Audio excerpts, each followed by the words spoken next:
itu sisi masyarakat, mengedukasi masyarakat dan juga memberikan bagaimana kita perhatian ke masyarakat, bukan hanya sekedar bentuk kepedulian sosial, tapi juga edukasi terhadap bagaimana hukum berjalan. Apalagi tahun 2026 ini kita sudah mulai melaksanakan KUHP baru. Tentunya KUHP baru itu banyak dinamika baru yang mungkin dari teman-teman juga sudah lihat. Ada beberapa pasal, ada beberapa tentang berapa buku, dan 3 buku yang memang di dalamnya Undang-Undang Tipikor itu masuk ke dalam pidana umum, yang di dalamnya juga banyak hal berpengaruh terhadap bagaimana nanti proses hukum itu berjalan, baik dari kepolisian, kejaksaan, dan juga pengadilan. Nah, ini kalau masyarakat tidak dikasih edukasi sekarang, pasti nanti akan terjadi kontra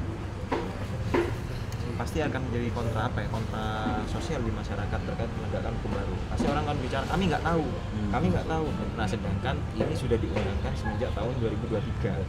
Jadi tidak ada alasan lagi buat masyarakat itu tidak tahu. Nah, ini bentuk kepedulian kami bahwa cara kami melindungi masyarakat bahwa nantinya kalau memang ada terjerat pidana, mereka ini sudah harus siap. Meskipun event acara ini tidak cukup dilaksanakan sehari. Makanya kami akan coba melakukan lagi running untuk pengenalan KUHP lagi ini sampai dengan nanti akhir tahun, mungkin secara daring atau luring. Nah, ini hanya pembuka awal supaya masyarakat tidak salah nanti pada saat dia kena pidana. Karena kayak contoh tadi ada permasalahan pemufakatan. Frasa pemufakatan itu kan bisa diartikan permulaan itu bisa menjadi suatu manslaya atau dia awal mulanya terjadinya pidana. Jadi jangan sampai masyarakat nggak tahu Pak, kita kan tiba-tiba itu bukan salah polisi cari atau salah penyidik cari, tapi memang karena pemahaman kita yang kurang terkait pemahaman nanti KUHP yang baru. Itu filosofinya. Pak, KUHP baru berarti pasal baru Pak ya. Nah, terus nanti untuk jaksa untuk menetapkan pasal dalam tuntutan gimana Pak? Apakah masih menggunakan yang lama atau ngikutin yang baru? Jadi kalau dulu 363 itu adalah pencurian, sekarang nggak ada. Sudah berubah lagi pasalnya mengikuti KUHP yang baru. Termasuk undang-undang tidak pidana korupsi. Jadi pasal undang tidak pidana korupsi itu memang leg spesialisnya masih ada, tapi kita bisa menggunakan KUHP di depan. Jadi KUHP. Jadi nanti mungkin bisa aja pasal 603 junto undang-undang tidak pidana korupsi, junto pasal 2 undang-undang 31 tahun 99. Jadi berubah ya nanti. Makanya masyarakat jangan kaget nanti setelah 2 Februari penggunaan pasal itu sudah berubah total. 2 Februari 2026 Pak.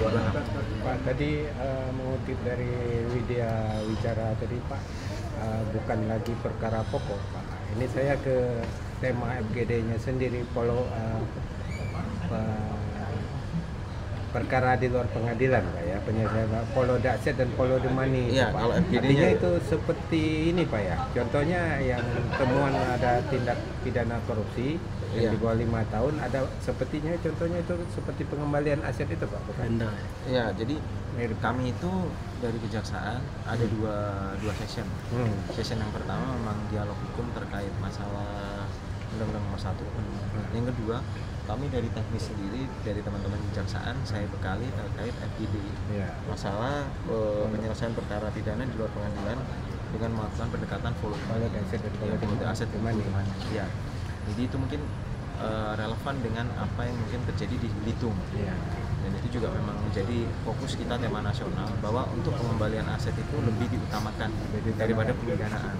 Nah, itu mungkin sangat relevan dengan yang terjadi di Belitung nih, masalah kehutanan, masalah tambang dan yang lain-lain. Nah, jadi memang satu sisi masyarakat itu harus lebih diuntungkan karena sebagai korban. Jadi kita pengembalian hak dan pemberian korban itu lebih diutamakan.